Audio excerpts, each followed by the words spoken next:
Okay. Hi, Dr. Comi. Hello. Hi, everybody. It's Dr. Linda of the Vascular Birthmarks Foundation. Welcome to our November 2020 VBF Facebook Live with Dr. Ann Comi, the VBF and one of the world's leading Sturge-Weber Syndrome experts. I'm just checking to see if I can see me live. I'm not seeing Dr. Comi. It switches back and forth when she talks. Oh, it does. Okay. All right. So I can see that we're live. We have 2 comments already. Magical News Live. Oh, okay. Let me just turn this. I'm not seeing Dr. Okay. So, all right. So we've got people coming in. Hi, everybody. Hi, Mihaela. Hi, Megan. Hi, Dacia. Hi, Chelsea. Hi, everybody. So I'm not seeing the questions. Emily, on my big screen, I'm only seeing them on my iPhone. Okay. So is there a way to see them on the screen too? So they're coming, I can see them, that all these people are watching, but how do we, because then I want to be able to read the questions to her. Hold on, we're just getting ourselves all squared away here. Let's see. Sorry, everybody, we're just getting our technology situated here. All right.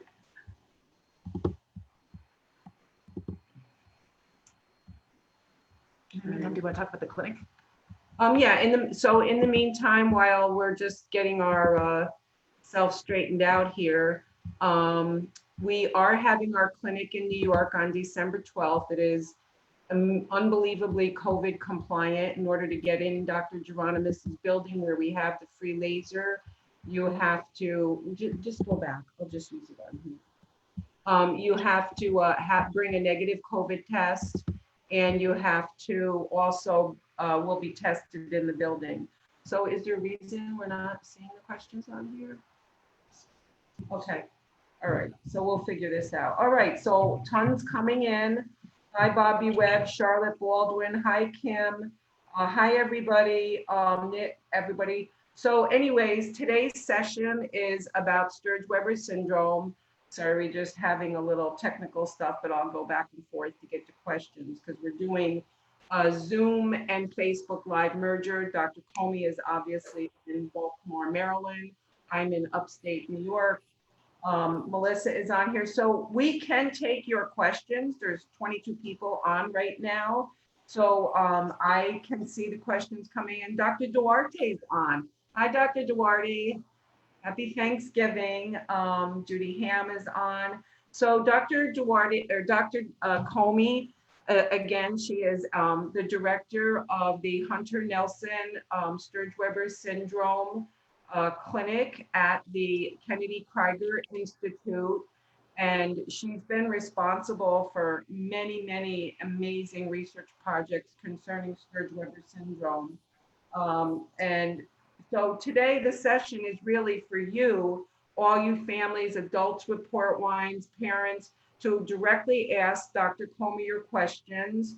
Unfortunately, she won't be at our clinic in person in New York, but we will see her next year in California on August 7th. So that's when our 2021 conference is. Okay, so Chelsea, Pete is on, Noel. So everybody, you can please start submitting your questions to me. I'm seeing the people that are on, but I'm not seeing any direct questions for Dr. Comi. Dr. Comi and I are also working on a Q&A booklet that we will make available after the first of the year on the most common questions that parents and adults with a port wine birthmark in the area of where Sturge-Weber is, or even without a port wine birthmark, because we know some people can have Sturge-Weber without a port wine birthmark, even though it's rare, they can have it. But this question and answer book will be what we will give all new parents and what we'll give people who continually ask us the same questions. So, okay, let's get some questions in here. Chelsea, Judy, Jody, hi. Jody said this is always her favorite Facebook Live session. So I'm not seeing any questions. If you guys are submitting them, I'm not seeing them. I'm seeing Eric and Aaron, people, Kathy, lots of people are on. Kathy Frankos, I haven't seen you in a long time. You submit the questions right here. Okay, right there, Eri. Just type in the comment your question. Kim Wilson says, I have Derkham's disease, a rare fat disorder where I grow painful lipomas all over my body. An expert believe I may have KT and possibly port wine birthmark being a possible source of my lipoma. I understand you're talking about the similar one, but wonder if you've seen others with Darkham's. I've never heard of it. Have you? I have not, but what I would say is it would be important to get a skin biopsy and involving the area with the fat deposit and the birthmark, and get that genetic testing done for that, and see if the GNEQ or the GNE11 mutation is found, or some other mutation that would give insights into how best to treat what's going on with you. Thank you. And there's a lot of people on, and I'm not sure why their questions are coming through, but they're posting, so we'll see them. But while I'm waiting for that next one to pop up, who is at risk for Sturge-Weber syndrome, Dr. Comi? Which type of birthmarks are at risk? So babies and patients, children, adults with a port wine birthmark or capillary malformation. These are flat when the babies are born, pink in color and flat, and are an increased number of abnormal blood vessels in the skin. And when the birthmark is in this area, the forehead, the upper eyelid, and the temple area on the face, those are the children who have the increased risk of Sturge-Weber syndrome, meaning that they have an increased risk of abnormal blood vessels in the eye and or in the brain, and that those abnormal blood vessels can cause issues with both the brain and the eye. Thank you. So Tiffany Elliott writes, what are the different levels or types of Sturge-Weber? Does it always have brain involvement? It does not always have brain involvement, and there's type 1, type 2, type 3. Typically, I don't use that classification, honestly. I just talk about Sturge-Weber syndrome, skin involvement, brain involvement, eye involvement, because I find that people get the classification system confused. But you can have eye involvement only, brain involvement only, skin involvement only. Most common involvement is skin involvement only in this area, okay? About 25% roughly of patients with a birthmark in this area of the face have Sturge-Weber syndrome eye and brain involvement, but you can have skin and eye involvement only and no brain involvement, or you can have skin, brain, and eye, or skin and brain but no eye. It's a spectrum disorder, okay? So meaning that patients have different extents of involvement, probably depending on when in fetal development the somatic mutation happened. Thank you. So Jody says, do you know if there's any correlation between having KTS and a type of seizure or epilepsy? So KTS is a term that is frequently applied to having the capillary malformation covering large areas of the arm or the leg, and deep to that, abnormal blood vessels and lymphatic issues as well in many cases. And they can have overgrowth of that limb and issues with pain and other issues because of that. So if the patient had KTS and seizures, I would want to take a good look at the brain and make sure that they don't also have Sturge-Weber syndrome. So we have some patients who have Sturge-Weber syndrome in that they have the abnormal blood vessels in the brain, the what we call leptomeningeal angioma, the abnormal blood vessels covering the brain, the abnormalities in the brain, and they have the port-wine birthmark extends down onto the body and onto the limbs and have aspects of KTS and can be told that they have KTS. Okay, yeah, I've seen many patients that have had extremity and facial involvement, and they've had both. Right. Erin has a 3-year-old, and she wants to know what the probability of developing Sturge-Weber is if by the age of 3 there's been no signs. That depends on whether appropriate imaging has been done. So 90%, based on the literature, 90% or thereabouts of patients with a port-wine birthmark in this high-risk area will have, if they have brain involvement, okay? And remember, only 25% or so have brain involvement, but if they have brain involvement, 90% will have onset of seizures by 2 years of age. That means 10% can have seizure onset later, and that can be childhood, adolescence, adult. The oldest patient I've ever seen have onset of seizures was in their 60s, okay? Whether there's a risk or not depends on whether they've had appropriate imaging after a year of age to exclude brain involvement. And that involves an MRI with and without contrast and a series of appropriate sequences. So that there are some sequences to be ordered with the MRI that help make the diagnosis of Sturge-Weber syndrome brain involvement. So it's important that the adult or the child or the patient know that not only did they get an MRI after a year of age, it has to be after a year of age, but that it also was done with contrast. It's extremely important. If it wasn't done with contrast, then Sturge-Weber syndrome brain involvement was not excluded. But then there are also sequences like SWI, ADC, post-contrast FLAIR that are very important to increasing our ability to see the Sturge-Weber syndrome brain involvement. Okay, thank you. Chelsea Pete has a great question.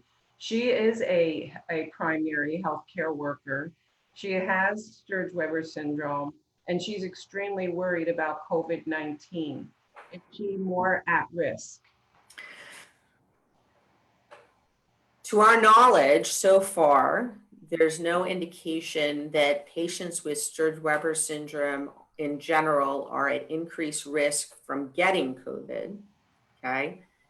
My experience with patients with Sturge-Weber syndrome and COVID is limited but growing. If anyone on this call has Sturge-Weber syndrome and COVID, we would, love to hear from you. What I have experienced so far is that the majority, and we're probably up to maybe 10 patients now, something like that, the majority have tolerated it well.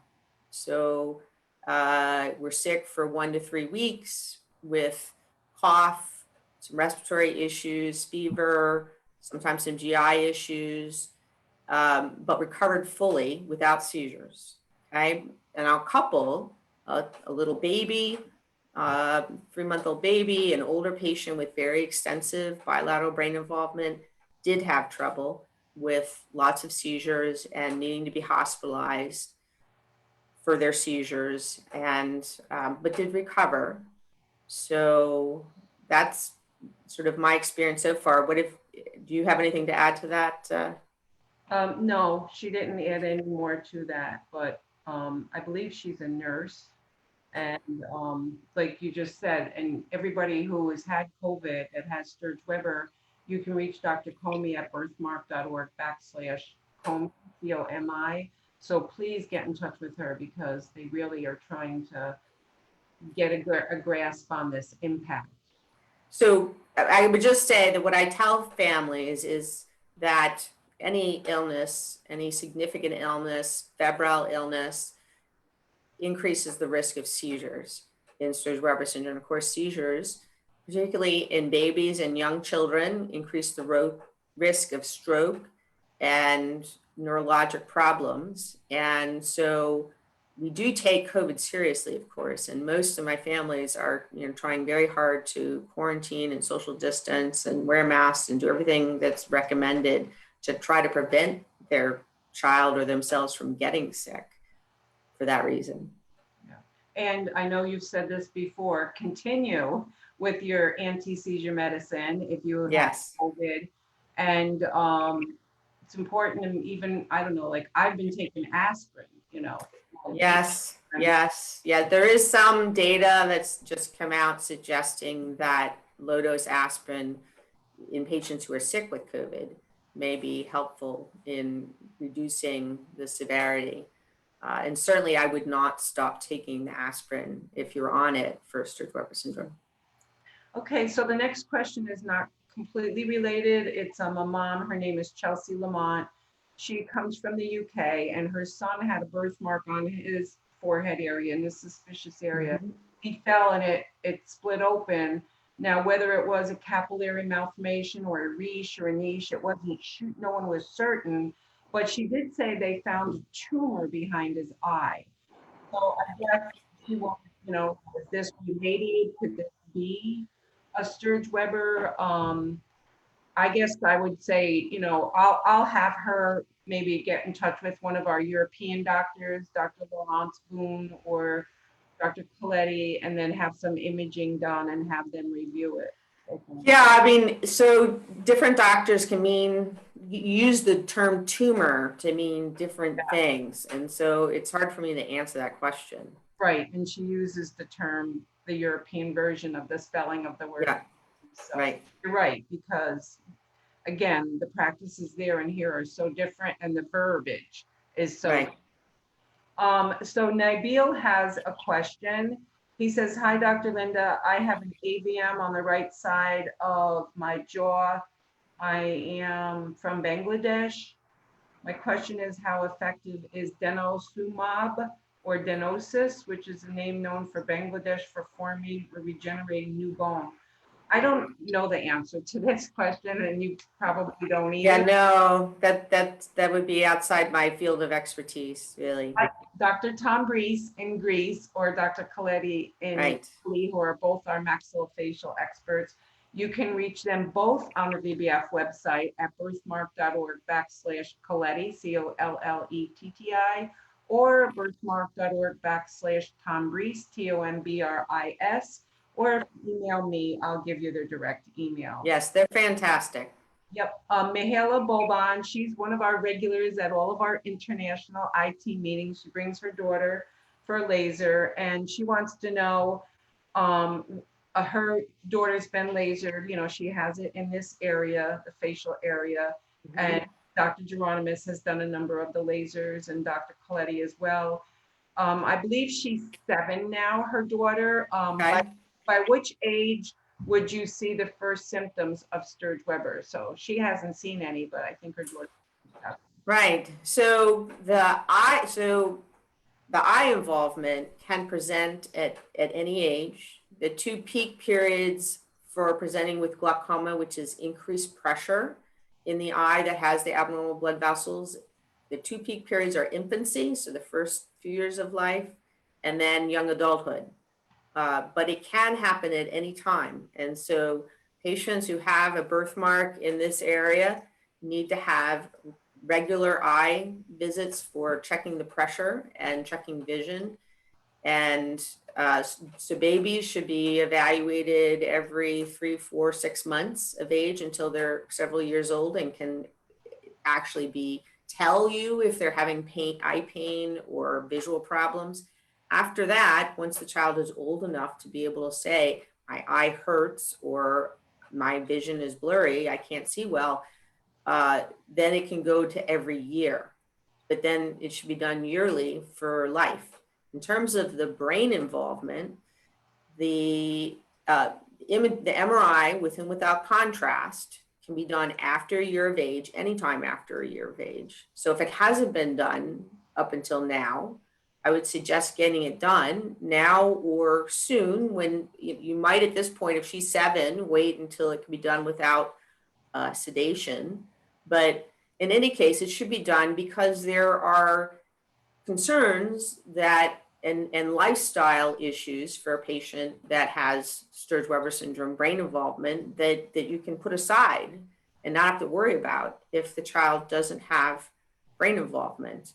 And so I do recommend that even if there have not been any symptoms, because 10% of patients who have Sturge-Weber syndrome brain involvement begin having seizures, stroke-like episodes, issues after 2 years of age, and it can happen at any time. I do recommend that imaging, MRI without contrast, all the appropriate sequences be done to exclude brain involvement so that we don't have to worry about that. And what do I mean by worry about that? Well, if the child has Sturge-Weber syndrome brain involvement, they really should be traveling with a seizure abortive medication to stop a seizure. They should be sort of considering medical management when they travel, and the child or person should avoid activities where blows to the head would sort of be common. So for example, that child probably shouldn't be directed towards playing soccer and things like that.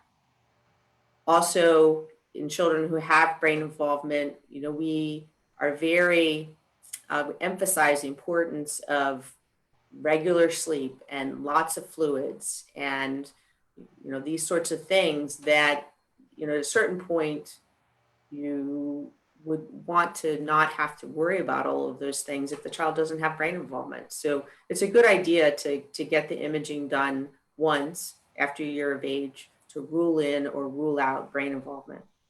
Okay. So Eli writes, I'm an adult with a port wine on my forehead and upper eyelid. I had a CT scan as a kid. Nothing came of it.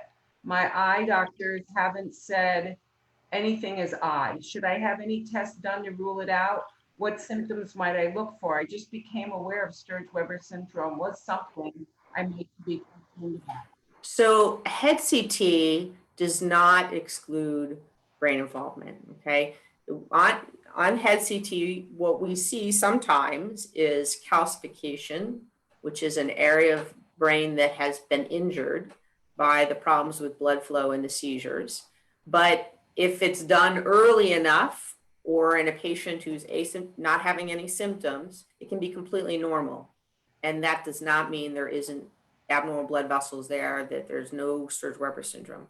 An MRI with and without contrast and all the appropriate sequences needs to be done to rule out brain involvement. It's a different kind of scan of the brain, and it's the way we make the diagnosis of Sturge-Weber syndrome brain involvement. In terms of symptoms, other symptoms other than seizures that adults can present with are migraines, so severe migraines. Of course, you can have migraines and not have Sturge-Weber syndrome. That's, of course, entirely possible. But severe migraines is another issue, or sort of a stroke, okay? Seizure with a stroke at an early age, not, in a very old person, but at a young age, or developing cognitive issues at a young age. Those would all be sort of symptoms that would lead to cause for concern. But basically, if the appropriate imaging hasn't been done, then we don't know for sure that there isn't brain involvement. It's not likely if you've gotten to, say, 30 years of age and never had a symptom. But in order to know for sure, one would want to do the imaging. Thank you. So Scott Couples asked a question. He does have primarily lower, but it is around his eyes, his port wine stain. He had some pretty thick cobbling. He's been having laser treatments. He also developed pyogenic granuloma on his gum because he has palate involvement. And he's always concerned to be on the lookout Should he even have his eyes checked? You know, he's in the military. Should he have his eye checked? Should he have an MRI done? He is in his 30s and he's had no migraines. He's got other things. Yeah, so if the involvement is just of the lower eyelid, okay, nothing in the corner of the eye, nothing the upper eye, nothing of the forehead or temple area, just the lower eyelid and below, then there is a risk of eye involvement, okay? I would not consider the risk of brain involvement to be very high at all at that point, but I would keep an eye on the eye. Okay, that should be checked every year for development of abnormal blood vessels within the eye and increased pressure within the eye and visual issues. If the birthmark involves the corner of the eye or the upper eyelid at all, or the temple area at all, or the forehead at all, then there is a risk of brain involvement, and the appropriate imaging should be done once to exclude the potential brain involvement. Okay, thank you. Christina Garrett Senegan, she wants to know, to your best knowledge, has there ever been a correlation between these port wine birthmarks and IVF, the use of hormone therapy? Yeah, so we have a developing database of that information, and that is one of the questions that has not yet been evaluated, but is on our short list of questions to look at in the future with our data. And, you know, so I don't have an answer for that yet. I can tell you that, you know, I do have other families where that's the case. What I don't know yet, because we haven't gone back and analyzed the data, is whether that happens commonly enough in patients and mothers who have had IVF sort of over and above the expected occurrence. So we don't so we have an estimate only of the prevalence of Sturge-Weber syndrome in the general population, and we would need to try to get an estimate of prevalence in patients with IVF, and that hasn't been done, okay, in order to sort of know. So yes, I do have mothers and families where that's the case. What I don't know is if that happens at the same rate as in the general population or at an increased rate. Thank you. So Selene has a good question. Well, you'll need to ask them a question, but she said her daughter was diagnosed with Sturge-Weber at 3 weeks of age. Yeah. And she said, but then she adds, she has port wine on part of her body and her left leg. Should we be concerned? What complications can this have for her? I'm assuming she has port wine on her face somewhere, but the Selene doesn't say that, so maybe she can add that. But she's been diagnosed with Sturge-Weber at 3 weeks. So she just wants to know. So yes, if there is, if the birthmark extends far down onto the chest, then heart needs to be evaluated. Okay, so that means an EKG, an echocardiogram at minimum, perhaps an evaluation by cardiology to make sure, because just as when there's a birthmark in this area, there can be abnormal blood vessels in the brain and the eye, right? When there is capillary malformation, a large one, not a little tiny area up here, but when it extends over the chest, there can be heart involvement. Similarly, if there's a large birthmark extending over much of the torso, meaning the abdomen, the back, then imaging may need to be done to make sure there's no abnormal blood vessels in the belly. And if there's a large capillary malformation extending over the spine, to make sure the spine is okay. And then, as we talked about before, if it covers an arm or covers a leg or covers the pelvis, also imaging done there to make sure that there's no vascular malformation in those regions that, would affect activities, or the patient, the family, the doctors just need to be aware of. One other thing is that for patients for whom the birthmark extends down over the entire face, okay, and goes into the mouth, so there can be involvement of the gums. Teeth can come in early or they can come in late. And if there's going to be dental surgery, and I don't mean just like pulling a tooth, but actual cutting into the jaw, or, dental surgery, then imaging needs to be done of the face to make sure that there's no anomalous vasculature that the surgeon could run into trouble. Thank you. That's important to know. So Mahela wrote back in because she wanted you to know her daughter, I thought, was 7. She's really 8, and they live in Europe, and she does play football. Now she does have a stain in a Sturge-Weber location. She's never had an MRI. She does get her eyes checked every year. So she says, should they do the MRI? If she were my child, I would do the MRI, okay? I mean, because, football as a young child is very different from football as the child gets older, right? It's not as, the risk of concussion and head injury increases as the child gets older, gets into high school and beyond. And so, if that's a sport that that child is developing a love for, and you're going to want to encourage them in, you want to be sure that that's going to be safe for them in the future. So if that were my child, I would definitely get the imaging, and then probably it's okay, in which case then you don't have to worry. Thank you. Christy says her 7-year-old will be seizure-free for 5 years in January, which is fabulous. She had an MRI of her first seizure at 8 months old, but hasn't had an MRI since. Is there any reason she should have another one? So I don't recommend imaging on some kind of like yearly schedule or anything like that. Reasons, and partly that's because the patients have to be sedated, and to see the abnormal blood vessels, you have to give contrast. And there may be times where they have to get the imaging. And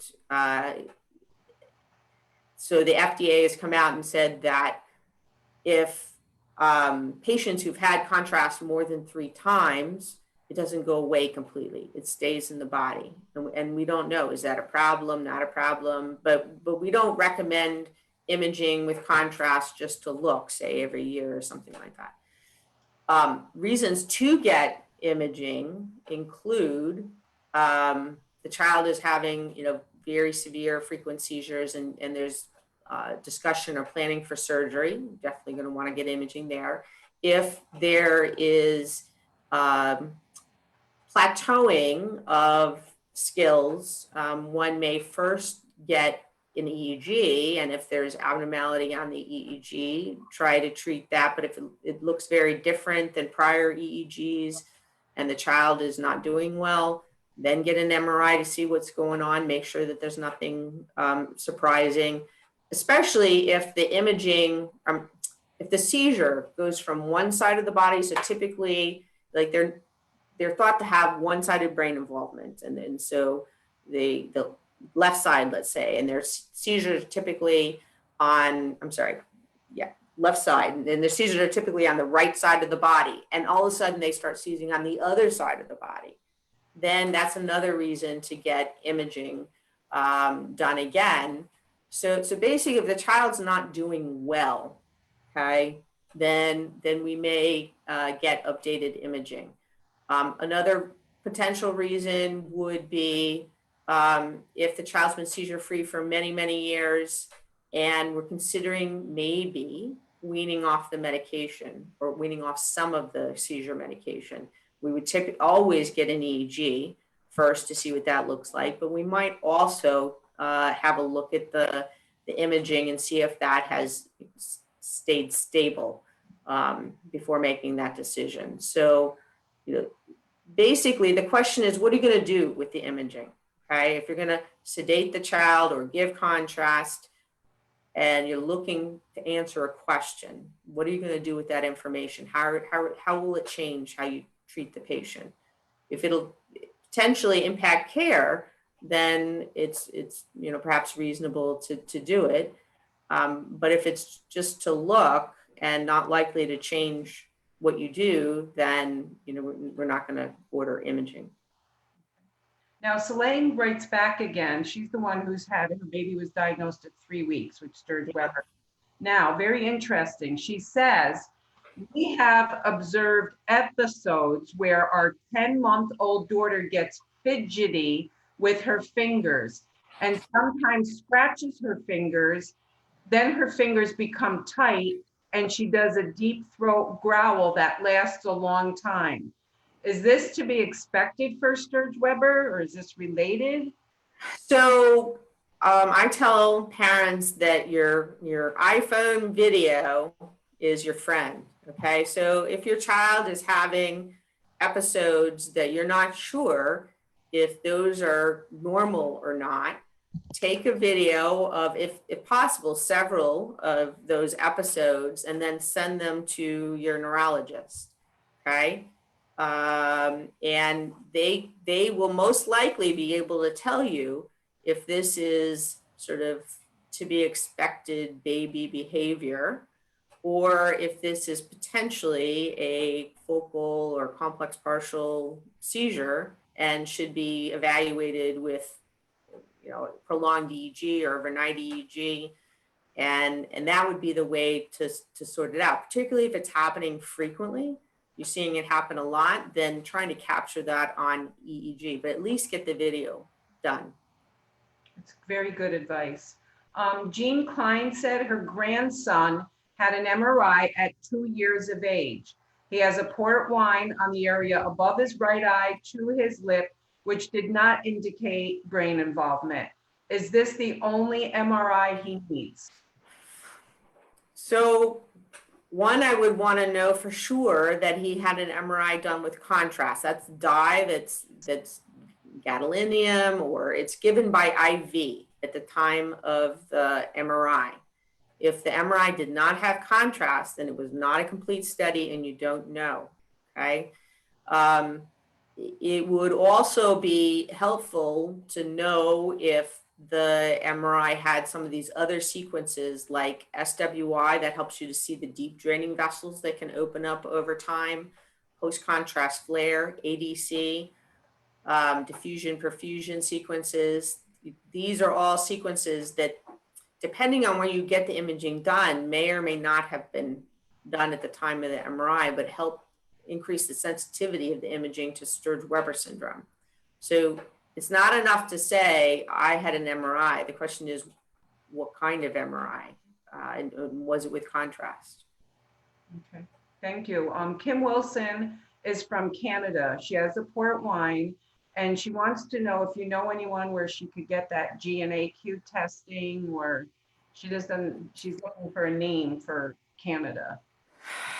I don't know in Canada. I can take a look and see if I can find anyone in Canada. There are labs around the United States where that can be done, but I don't know in Canada. I'd have to take a look. Okay. So Elahi's on, and she said she's an adult. She has a port wine stain on her brain with calcification. I'm always concerned with having seizures. So far, I've only had one many years ago. I think she's like maybe 30. I know. Right. I was prescribed carbamazepine. Yeah, carbamazepine. And I took it for several months and stopped it. Recently, I feel when I am tired or studying, I get severe, sharp pain in my head. Is this something that I should be worried about? Okay, so things that I would generally recommend. So first of all, patients with Sturge-Weber syndrome brain involvement have a lower threshold for seizure activity, okay? So what can you do to try to avoid seizures as much as possible? Well, you can take care of yourself, okay? So that means getting 8 to 10 hours of sleep every night. That means avoiding excessive hunger, eating healthy 3 meals a day, drinking plenty of fluids, meaning if you're a 70 kilogram individual drinking 70 ounces a day. So same number of ounces for kilos of weight. And then talking with your doctor. So one question is, do you live alone, or is there someone else that you live with? If you live with someone else, you would want to make sure that they know what to do if you have a seizure. Do you want to have an abortive seizure medicines? There's now intranasal abortive seizure medications available. You would want to have a plan. Otherwise, with regards to this pain, patients with Sturge-Weber syndrome do have an increased risk of migraines, and migraines or bad headaches can, if they progress, lead to a stroke-like episode or seizure. And so significant migraines in patients with Sturge-Weber syndrome are cause for concern and need to be treated appropriately, and should be discussed with your primary care and your neurologist to make sure that they're being appropriately treated. Okay, thank you. Christina writes back again. So her son has the port wine and it goes over his ear. She wants to know if you're familiar with any in that, it's in the V2, whatever, and then ear and inside. Should he see? Yeah, so so patients who have involvement actually inside the ear, in my clinical experience, have an increased risk of ear infections, hearing difficulties with that. And I don't think we know for 100% for sure, but I suspect that that's because there's a small tube called the eustachian tube that helps drain the inner ear. And if there's hypertrophy of tissue with the areas involved with capillary malformation, that eustachian tube might not be working as well. And fluid may be building, more likely to build in that inner ear, and that increases the risk of hearing issues, of ear infections. And so in young children or patients who have repeated ear infections and Sturge-Weber syndrome in either ear really, but an ear involving the port wine birthmark, what have you, I recommend getting an early evaluation by ENT to see what's going on, and consider going ahead and putting those tubes in, because the ear tubes, because that will decrease the frequency of infections and issues. Thank you. One mom writes her baby is 10 months old now. At what age should we do an MRI? An MRI should be done after a year of age. Doesn't have to be exactly after a year of age, but it's possible that 10 months is okay, but I don't know that. Okay, my clinical experience, now 20 years, and talking with other physicians and just how I've done things and it's worked, has been after a year of age. Imaging done, appropriate imaging after a year of age, MRI with and without contrast, and appropriate sequences can exclude brain involvement, and that's been very successful. I'm not saying that somewhere, sometime it might not, someone might have imaging done and then later develop Sturge-Weber syndrome, but so far that has not happened. Imaging after a year of age has been successful in the evaluation of hundreds of patients in excluding Sturge-Weber syndrome brain involvement. So I would wait until after a year of age. Okay, thank you. So Chelsea Pentecost, she's a board member of VBF, very active in our birthmark community. She's a young adult, and I consider the young adults 21 to early 30. And she's been having very severe frequent headaches. But her port wine is mostly the upper lip, but she also has bone involvement and gum involvement. And on imaging, you can see the bone involvement. I told her, that we were doing this session today, and I said, you've got these bad headaches. I would get it looked at. It could be. it could be? Yeah, so I mean, I think that so first of all, severe migraines, if depending on the features that are with them, if they wake you in the middle of the night, if there's lots of vomiting with them, if they're changing and worsening, if they're not responding to the treatment appropriately, those, no matter what, those deserve imaging at some point just to make sure that there's not something unusual going on. In addition to that, someone who has a port wine birthmark, not in the high risk area, but someplace else, probably has an increased risk of vascular, issues in the face, potentially in the brain, but just not as high as a patient who's up here. Okay, so if you're having issues, neurologic issues, and severe migraines would be included in that, it's certainly reasonable to take a look. I'm happy to speak with them directly later if they would like, and just if they want to share more of what's going on. Right. So I had mentioned that to Chelsea to email you directly. Yeah. And that's great. Jerica Guerrero wants to know if you're still doing telehealth appointments. Yes. The state of emergency has been extended through the end of January, and so for now I can do them through then, and then we'll see what happens so I'm being allowed to do that now during while things are sort of been in this state of COVID emergency. Yes. Thank you. So Lucas Sansky wants to know, are there any medications or treatments for the calcifications that occur in the brain for Sturge-Weber syndrome patients? No, there's no treatments at this time that have been shown to, for example, get rid of the calcification that's already there. Right now, I mean, there are chelation drugs that,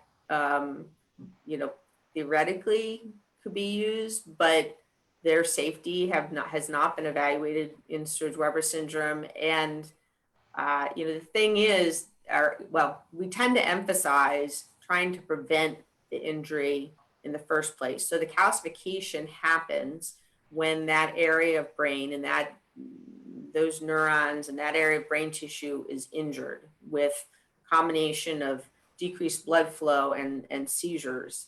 And right now we don't have, ways to sort of, reverse that process once it happens. So we want to try to prevent it from happening as much as we can in the first place. And so, we emphasize aggressive seizure management. And what does that mean? Well, so aggressive seizure management means, starting with the undiagnosed infant, making sure the family knows what to look for with seizures, making sure that they have an abortive treatment like Diastat or other abortive treatment for seizures on hand for when the first seizure happens. And then later, that once they're on seizure medication, that while they're young, for several years of life, every 3 to 4 months, the dose of that medication is increased for weight gain. This is crucial. So important, because otherwise children, they double, triple, quadruple their weight in a year when they're very young. Okay. And they'll just outgrow their medicine and they'll start seizing again. And when they seize, they have increased risk of stroke and injuring their brain. So we want to stay on top of their dose, not let them outgrow their dose by weighing them every 3 months or so. And I have families who, they check their child's weight at their pediatrician or their home, every 2-3 months, and then contact me or their neurologist or their pediatrician and just go up on the dose by a little bit to keep the milligram per kilogram dose the same. to try to do their best to maintain seizure control so the child doesn't seize. And so, those are, and then we also use low-dose aspirin quite frequently, because low-dose aspirin actually, in addition to decreasing the frequency and severity of strokes and stroke-like episodes, also reduces the frequency and severity of seizures in Sturge-Weber syndrome.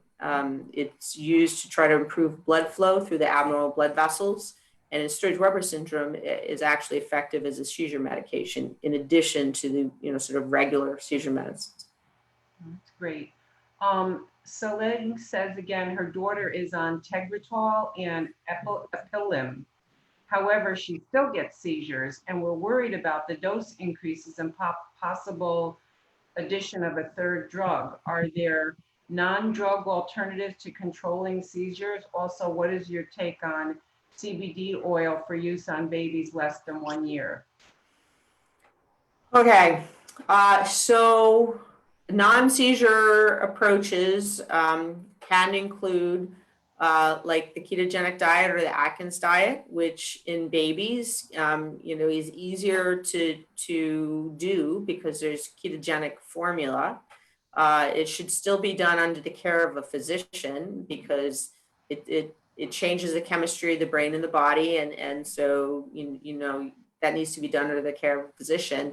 It's also difficult to maintain as the child gets older, unless the entire family goes Atkins diet. Okay, I mean, I do know a patient who did extremely well. That was her only seizure medicine, was the Atkins diet, but her whole both parents, she's the only child, also went the Atkins diet. It's very difficult to maintain in our current society unless everyone around the child is eating Atkins diet, because just a couple of cupcakes and they're off their diet. So in terms of other, of course, there's surgery, okay, which is indicated for children who have medically refractory seizures, which, is defined in different ways. It's always a hard decision to make case by case, but a child who is continuing to have frequent, significant seizures after trying low-dose aspirin and at least 2 seizure medications can be considered for surgery. In terms of cannabidiol, I have studied Epidiolex, which is pharmaceutical grade cannabidiol, pure cannabidiol, and it can be very effective in patients with Sturge-Weber syndrome, even patients who have failed multiple other medications. The issue with, well, first of all, we don't have a lot of experience yet in patients under a year of age. If there are families out there who have used either Epidiolex or artisanal CBD in patients under a year of age with Sturge-Weber syndrome, I would love to hear from them. But the artisanal formulations, it's very important to be aware that, first of all, this is a medication. Okay? We know that liver function tests, kidney function, blood counts have to be followed, particularly in the first 6 months to a year, because there can be issues, right? So there can be side effects. So we have to titrate the dose, because too much can cause irritability, excessive appetite, decreased appetite, increased sleepiness, headaches. It can cause issues. So it's a medication just like any other medication. And the artisanal formulations can have almost nothing in them.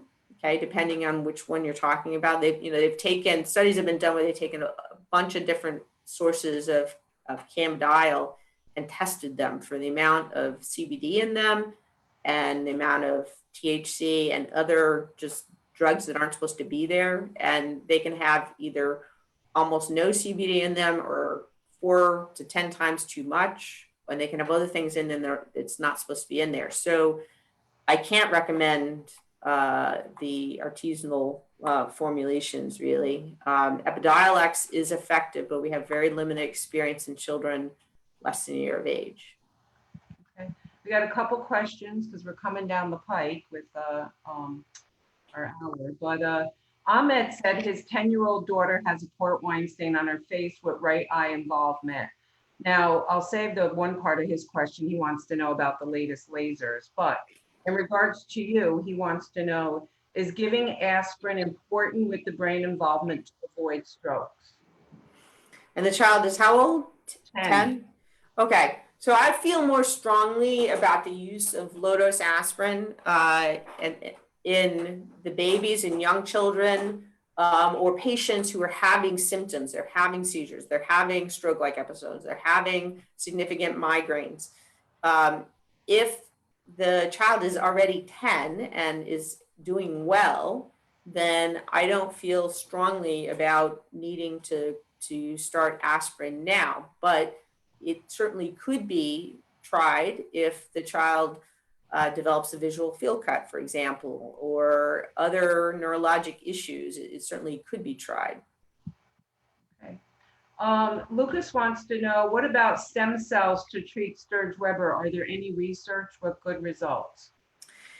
So there are apparently reports out. So I've received a couple of inquiries from families about this, and to my knowledge, there's not been any studies done at groups where it's been published and peer reviewed, and where I know anything about the details of that. So I'm not aware of any studies where I could actually share with you sort of safety or effectiveness or anything like that. So, I mean, I think there are a number of groups that are interested in the future potential of gene therapy. But that again, is not something that right now is at the stage of clinical trials for Sturge-Weber syndrome. Okay. Now, so we have a couple minutes, and I'll check to see if another important question comes in. But I would like you to review before we end again what new parents should be looking for in their babies to identify even the beginning of seizures. Okay. Yeah. So, let's take one step back, actually. So at birth, it's very important that the child have an eye evaluation. So if you're a parent of a young child or baby with Sturge-Weber syndrome and they've not had an eye evaluation, that should be done as soon as possible, because when that's present very early, that can be very difficult to manage. And so that needs to be identified. In terms of presentation of seizures, that's also really important for parents to know, because in babies and young children, it's commonly not a generalized tonic-clonic seizure, okay? Not. Usually it's more of a focal seizure. And so if the birthmark, let's say, is on the left side of the face, okay, the left side of the brain is more likely to be involved. And so they're more likely to have twitching, okay, or limpness on the left side of the body. Babies are twitchy. Their movements are still developing. But if it's a rhythmic twitching of the hand, okay, or the foot, it just keeps going. A minute, 2 minutes, 3 minutes. You change the position of the baby. You put your hand over it and try to stop it. It just keeps going. You can feel it continuing to twitch.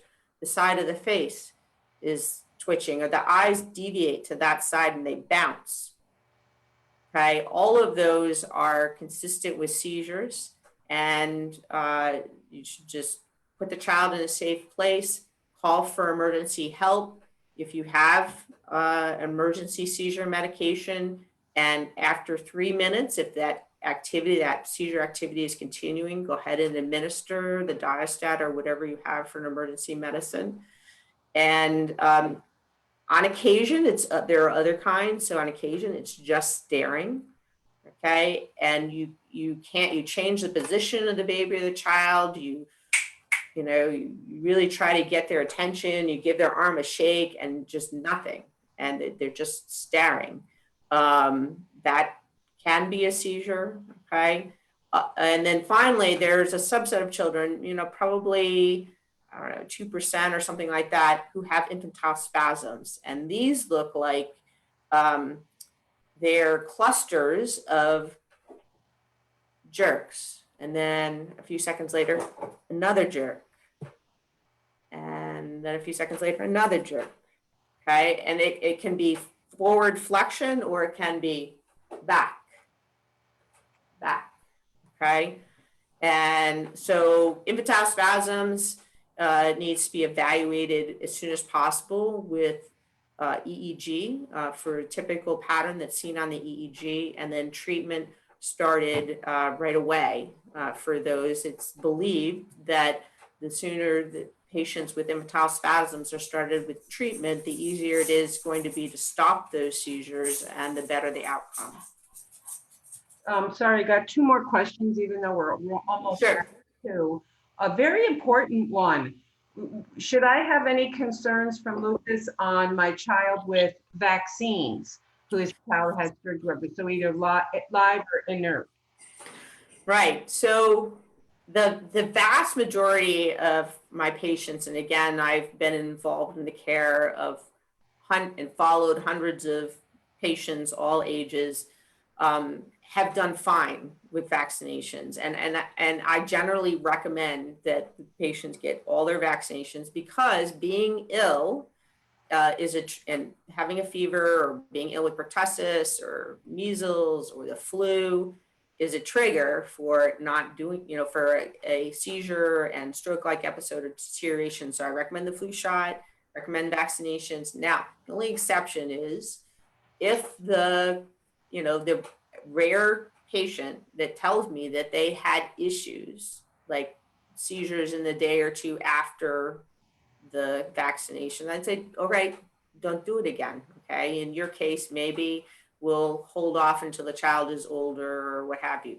But in most cases, I mean, that happens very rarely. I've followed a lot of patients. Okay. In most cases, you're going to want your child to be vaccinated and protected, because being ill is definitely a trigger for, having issues. So that's the greater risk. Thank you. One more question. So Paul Daw is a 15-year paramedic, so thank you for your service. And he has a 2-year-old son, and he has the stain in a Sturge-Weber area, but he's had no imaging. He said he was going to get it when he was older. Should he get one now or should he wait? He's 2. Right. I talk to families about that. And again, I think it really, you can wait. Okay. But that's, you're probably not going to be able to get the child to lay perfectly still for 40 minutes to get all of the sequences done, particularly with contrast by IV, until they're at least 7, 8, or 9 years old, something like that.